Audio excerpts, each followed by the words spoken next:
దొంగ మాటలు నేనేదో కోపంతో అంటలేను, బాధతో అంటలేను. దొంగ మాటలు చెప్పి ఇవాళ అధికారంలోకి వచ్చింది అడ్డదారిన కాంగ్రెస్ పార్టీ. ఎన్ని మాటలు, ఎన్ని అబద్ధాలు! ఒకటా రెండా? 420 హామీలు.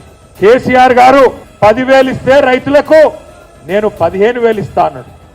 కేసీఆర్ గారు కౌలు రైతులను పట్టించుకుంటలేడు, నేను కౌలు రైతులకు కూడా రైతు బంధు ఇస్తా అన్నాడు.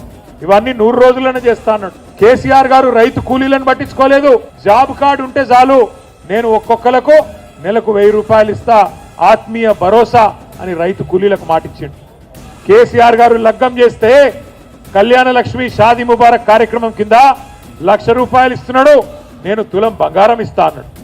కేసీఆర్ 2,000 పెన్షన్ ఇస్తున్నాడు, నేను ముసలమ్మకు ముసలయ్యకు ఇంట్లో ఉండే ఇద్దరికి 4,000 పెన్షన్ ఇస్తా అన్నాడు. ఒకదానికేమో సోనియమ్మ మీద ఒట్టన్నాడు, ఇంకో దానికేమో ప్రియాంక గాంధీ మీద ఒట్టన్నాడు, ఇంకో కార్యక్రమానికి రాహుల్ గాంధీ మీద ఒట్టన్నాడు. ఇన్ని ఒట్లు పెట్టి అడ్డమైన మాటలు చెప్పి అరిచేతిలో వైకుంఠం చూపెట్టి గద్దెనెక్కిండ్రు అత్యవసర మార్కులతో కాంగ్రెస్ వాళ్ళు. 2 ఏళ్ళు అయిపోయింది. 100 రోజులు అన్నారు, గ్యారంటీ కార్డులు అన్నారు, బాండ్ పేపర్లు రాసిచ్చిండ్రు. మరి 2 ఏళ్లలో ఏం పీకిండ్రు అని నేను అడుగుతున్నా.